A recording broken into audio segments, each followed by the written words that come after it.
Hi, and welcome to Art Talk. Today is a special day. We are at the Leepa-Rattner Museum of Art, and we have our host, Reagan Cosper, and our lovely guest, Dr. Teresa Wilkins. Welcome, Teresa. Thank you so much. We have a fun little icebreaker that we like to do in the beginning, where we have 3 colors, 2 paintbrushes, one is small and one is large brush, and we're going to do a portrait painting. Okay. So it's a fun little breaker there. Ugh, I'm just not ready to lose today, It's just not today. I don't think you need to worry about that. So we have your one big brush. Okay. One big brush, 2 colors, blue, black, and white. Keep it minimal. Okay. And I will time you, ladies. No, pardon me. So you ready? As ready as I'll ever be. Let's start. Go. Okay. Do you ever paint or ever dabble in the? Oh, I did. Art? I took, of course, all the fine arts courses when I was doing my undergrad, but it was never particularly anything that I was very good at. And my professors, actually here at St. Pete College is where I took many of my fine arts courses. They were very understanding and kind. They were like, Understand. Sure, you're trying. I appreciate that. You got one one of those, like the great job. Yeah, exactly. They were like, draw what inspires you. I'm like, I'm going to paint some cheesecake. That's awesome. You should put a cheesecake as a still life and eat it. That is exactly what I have. That's pretty awesome. Cheesecake that hangs in my dining room. I have to see that. Did you do oil or acrylic or charcoal? What was your medium? For that it was an acrylic painting. Oh, cool. Yeah. Colorful? It's very colorful and of looks life. delicious. To make it even more artsy, just have it be a cheesecake and title it something else. Oh. Ooh, Yeah, completely not off. cheesecake. This is not a cheesecake, and then it's super artsy, and no one can argue with you. I feel like I should call it like Golden Girls. Just throw everyone for a loop. Absolutely. Okay, you have a minute and a half left. Oh my god, I'm really Speed terrible. painting, remember? Please also do not judge me based on this. I'm so sorry. Also, you do not look like this in real life. Ditto. I don't know what I'm doing here. I focus way too much on the hair every time. For the first time, Reagan always does the classic eyes first. Yeah. Like what you're doing, that's exactly what she does first, the eyes with the glasses. Yeah. And she's going off on a different path today. I came here to win, guys. I think She's it's determined. successful. Don't forget, we have the whole canvas to utilize, ladies. Oh, man. I'm so small. I'm terrible at art. I was No. petite. Not at all. I love it. I've never had a small one of me done. Like, most of the time, the whole canvas is taken up on me, so I like that it's a different. choice. You deliberately chose to use only I did. a tenth of the... Well, now you're expanding, so 30%. Slightly. There you go. Slight expansion. Oh, I love how you captured her hair. She's got, if you're listening, but you can't see us, Reagan has blue hair today, blue tips. It's awesome. Thank and you. we're really capturing that aesthetic in the portrait. Trying. Okay, 40 seconds. Oh, it just got Fabric. intensely quiet. I know. We're like painting for our lives here. When was the last time you painted? Oh. Years and years ago? Well, I painted with my niece about 3 days ago. Oh, that's exciting. That's fun. She's 6 years old and it was much better than mine. Oh. So, I love fair it. warning. But at least you creatively let go and you're just like doing I have no shame. I'll do it. That's good. I'll try it. You're bold. I'll try. All right, time. Oh, okay. Okay, show your work Okay. to the audience. Ready? That's beautiful. It's like really accurate. I love it. Accurate. I like the white specks. I do. I like the color of the Abstract. blue. You know it's I tried. me. I like Yeah. my sweater. You even got the little collar. I tried. I love it. Yeah. Great job. Thank you guys. You want to put hers It's up very too, fun. just to have it on Yeah. the thing. That's a great portrait, though. And Thank you. I You got said the lips. Yeah. I like the eyes. She does have those Thank you. beautiful big brown eyes. Thanks, I And always the do it hair not today. it's super literally, but today I just went for it. But I love how mine turned out. It's my favorite. That was good teamwork. And I love how you only both use small brushes. Oh, You yeah. did two, and you didn't. I should have tried big brush. Less for me to wash later. That was our ultimate goal. Yeah. So you dabble in painting. So how did you get into the art world without practicing? Like, did you just find it interesting? You know, I grew up in a household. My father collected and sold antiques when I was growing up. Oh, that's cool. And sort of as a hobby. And now that he's retired, that's what he does full time. So I grew up in a household where we were surrounded by all kinds of, decorative arts, like stained glass and scrimshaw and needlepoint and things like that. And I loved the history behind them. And so I ended up really falling in love in college with art history. Oh, cool. So yeah, you have your master's and a doctorate in Pacific art history. I do, yeah. Which is really impressive. How did you get It's pretty arcane. How did you get to Pacific art history? Like, why was that your focus? That was sort of a interesting path that I went down. I really fell in love with sort of like folklore, like stories of origin stories and all kinds of tales about cultures and both past and present.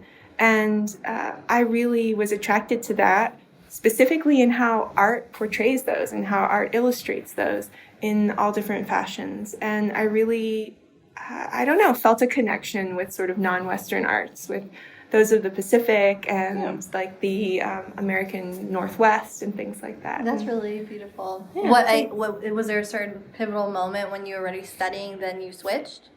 No, not at all. I got my knew. USF, I got my bachelor's degree from USF in art history, and I didn't really know what I wanted to do from there, so I took a couple of years off before I went back for my master's, and we all do. Yeah, and that's fine. Yeah.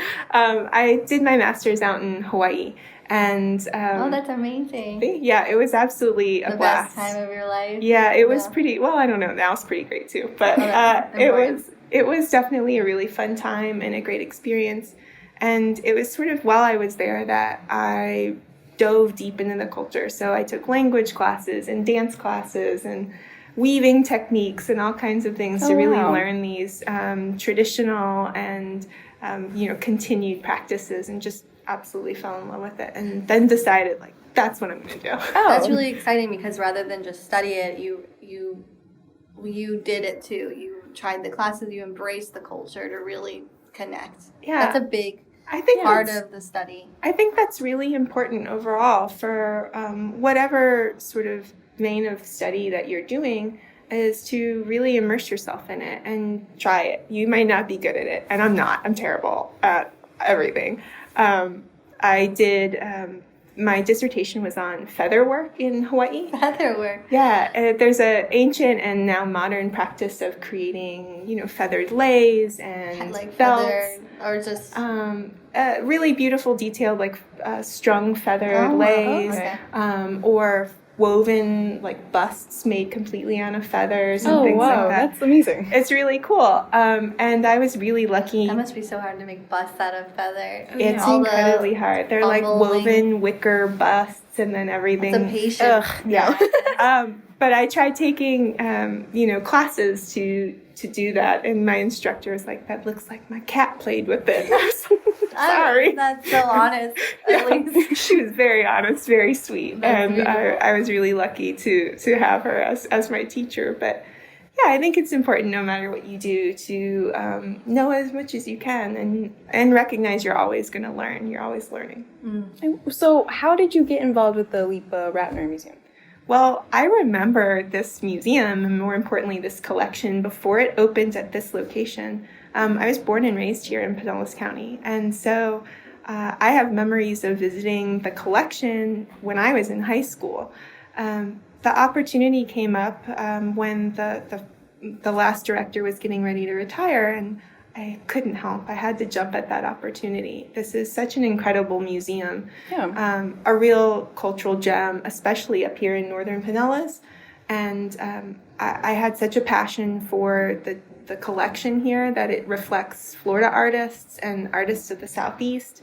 And this museum has always been so engaged in our contemporary art scene here that it just calling my name. I love that. So describe like a typical day here for you. Like, what's a Monday like? Well, Mondays are really our day to get things done. We're closed to the public on Mondays. That's the only day we're closed to the public. And that's one of our busiest days. So it's not uncommon. You'll find me helping to deinstall things or paint walls.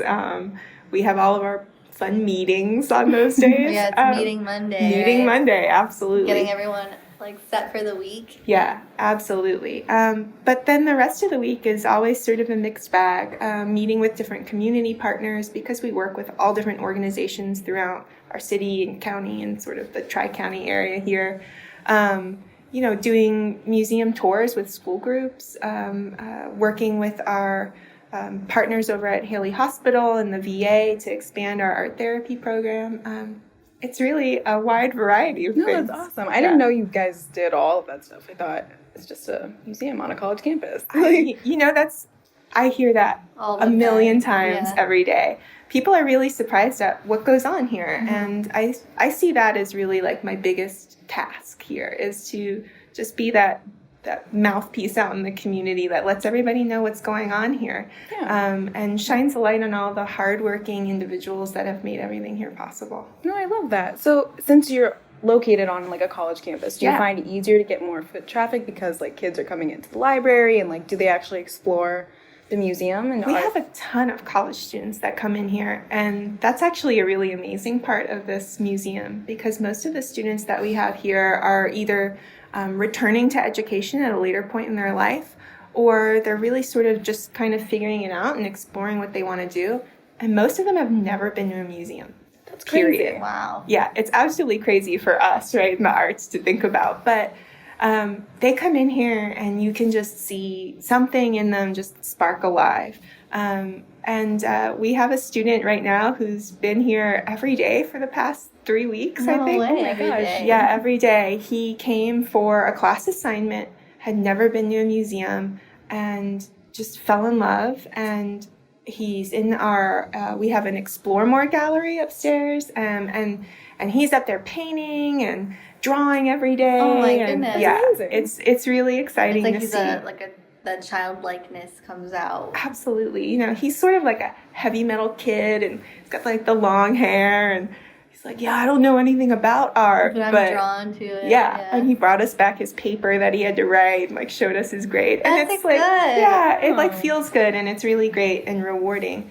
But other foot traffic is kind of sparse, except on the weekends. We get a pretty big influx of people on the weekends because Tarpon Springs is really sort of a happening place to be on the weekends with the sponge docks and everything. Mm-hmm. So people stop here and then go to the sponge docks for lunch and things like that. Oh, that's a great connection, and that they're right there, and they can even the docks can market the museum. Absolutely. I mean, we try to work really closely with all of our partners in the community. Yeah, so we're part of the chamber associations and things like that because it's important for us. Right. We're here to be a mirror to the community and to serve the community, and so that's just one of the ways we can. Yeah. So what would you say is your biggest challenge with this collection here? Ooh, biggest challenge with this collection. Space. No, I'm kidding. Yeah. We always need more space in museums. We're really actually blessed. Our collection here is incredible, and it's ever growing. We're constantly having to say no to donations, which hurts on some level, of course. Mm-hmm. Our collection here is really twofold. We have the large comprehensive collection of Abraham Rattner and his works, his archives, and actually right behind you guys can't see, sorry, is his actual personal book collection. Oh, that's amazing. Wow. What he had in his studio. Exactly. What he These are the books that he had in his studio that he used as daily reference. And so that's exciting. They're here and they're open to the public, and you guys can come. And some of them are from the 1920s and 30s. As an artist building my book library, I'm just like, right. It's really great. So we have that part of our collection, as well as Alan Leepa's works and Esther Jennell's works. But then we have this whole other side of the collection that really came from the closure of the Gulf Coast Museum of Art. And it's now about 600 works representing Florida artists. Yeah. And we have everything from Theo Wujcik's to like Stephen Kenny's, Rob Tarbell. He's no longer in Florida, but we've got so cool. We're trying to get some Nathan beards. There you go. But we're really lucky. I think that the only struggle we have with the collection is that we don't have enough space to store everything. So you have to rotate things out and... Yeah, museums in general try and keep things on the walls no more than maybe 3 months at a time. We like to keep things in storage as much as we can to sort of let them rest. Mm-hmm. So be away from light and moisture and all of that kind of stuff. Too much exposure, then the longevity. You have to think of the longevity of the work. Exactly. We want to make sure that these works are around for a lifetime so that your kids and your kids' kids can come and see them and enjoy them, and that's our purpose. So, what's been your most successful exhibition here so far? Ooh, well, I've only been here for 9 months. Our summer exhibition, though, had some of our highest attendance records of all of our exhibitions. Summer's the hot months. Actually, no. Summers usually are down months. So it just happened. We just had a really incredible exhibition. It was Coming Back to Me, the Music and Spirit of '69. It was a tribute to Marty Balin. I'm not sure if you guys are familiar because you're younger than me. Marty Balin was the founder and lead singer and songwriter for Jefferson Airplane. Oh, cool. Yeah. And he was also a prolific artist. And so we were really blessed that his widow brought his collection of works to us and asked if we would be interested, and we jumped on it, of course. Oh, yeah. So we had his amazing. works and all kinds of memorabilia on view, and that brought in a whole group of people who had never been to museums before. Oh, and yeah, all the music and that scene, that type of era. It was really cool to see, grandparents with their kids who are like my age, and they have a kid and their on kids' their kid, and the grandkids. generation. It was really cool to see. That's cool. Yeah. That's kind of beautiful. I love that. So, what's your favorite exhibit here? Ooh, right now I really love our permanent collection exhibition we have on view called Altered States. That's up on view until January 7th, and it really is sort of pulling from the depths of our collection. It presents a wide variety of things, contemporary Florida artists, but also Native American masks, African masks, all different ways that cultures and people all over the world express spirituality. And it's a really beautiful sort of exploration of the human existence. And that is interesting. Yeah. And what's it called? It's called Altered. Altered. Yeah, Altered States, but we're spelling it like an altar, so ALTAR. Yeah. Pun intended. Pun intended, yeah. Yeah, I love puns, so. It's a really, awesome. It's probably my favorite exhibition on view right now, but I'm really excited about some of the stuff we have coming up. Yeah, Native American art is almost like trending right now, and I like that. I like the people are being more open to it and more accepting of it, and I'm just wondering what kind of trends other than that do you see coming to this museum? Well, I think in general there's a big trend in museums and the art world to start shining lights on sort of underrepresented artists. So female artists, minority artists, Native Americans for one. We've always tried to do that here because a large portion of our collection is based off of Abraham Rattner, and he was really active in the civil rights movement. He fled Nazi Germany. He was a survivor of war.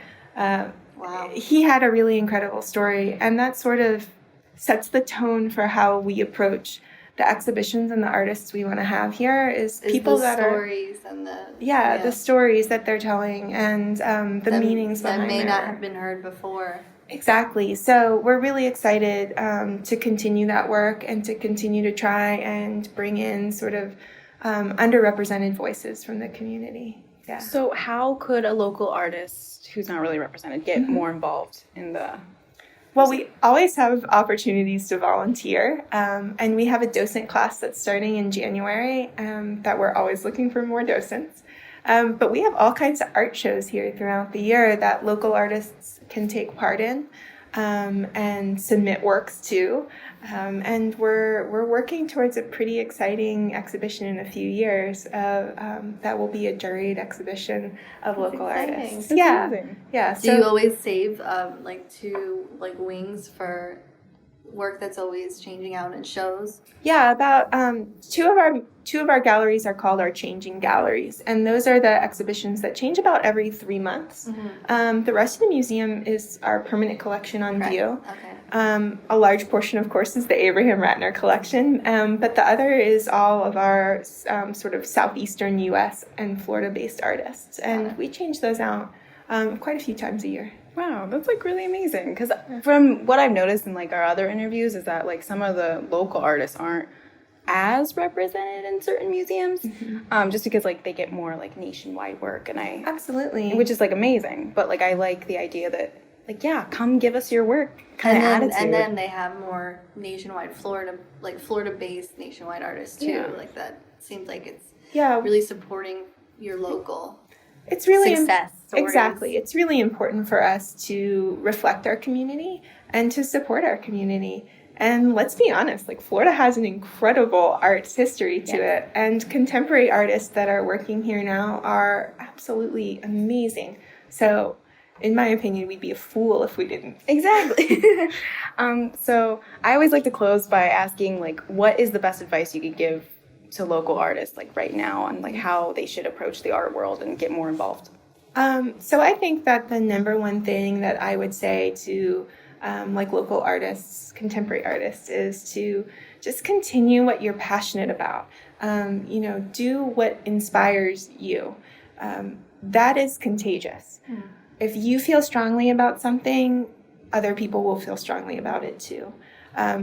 Continue to get involved, so volunteer, look for ways to work with institutions like museums through volunteering, but also through all of our different arts organizations. Creative Pinellas offers a lot of opportunities to volunteer. Fine arts centers like the Moraine and the Dunedin Fine Arts Center are really fantastic resources.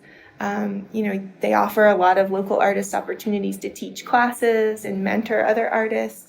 And then there's lots of different sort of fun things going on, like our Shine Mural Festival in St. Petersburg is a fantastic event every year, and they're always looking for people to get involved and lend a hand. So I think that's interesting and amazing advice, because not only it's the fold of doing what you're passionate about and creating art in your studio, but a big part of it is putting your face in the community by volunteering and helping out and putting yourself out there, because in order to help yourself, you help others. Because that's it's like more than community just is. your work. Like it's you can produce all the work that you want, but if you like don't network and like actually try to get involved, I feel like you won't go anywhere. So I like networking is definitely a big part about sort of making it. But I think that it's really important to believe in yourself and believe in what you're doing. No matter if you're an artist or a scholar or whatever you're choosing to do with your life, you're never going to be able to please everyone. And 9 times out of 10, you might get, some negative comments or some negative feedback. But just take it in and digest it and keep going. Don't let people. Always about it. Always happens. Right. Try and always take it as constructive criticism, but don't ever give up on what you're doing, because sometimes, or as Bob Ross might say, there's no accidents, just happy. I was just about to say, your personality is so happy. I know, I love and you just did a happy Bob Ross. So I'm like, and you're happy, and like in your education, and it emanates. Well, thank you. Sure. Thank you. I love what I do. I feel that. I feel Bob Ross here. That spirit. Happy trees. Yeah. Well, thank you. I am really happy here. I really love what I do. I really love that I get opportunities like this to speak with you and the viewers, and to work with the people that I work with on a daily basis. Our team's pretty small here. We're only 11, including our part-time staff, which is a lot of students. But we're hardest working people in show business. Right. You were like 8 people. No. So I just like to thank you again for taking the time to like talk to us. This was an amazing conversation. I can't wait for people to hear it. Absolutely. Come out to Tarpon Springs. Yeah, come on down. We are up. We want to see you here. And thank you guys. Thank you.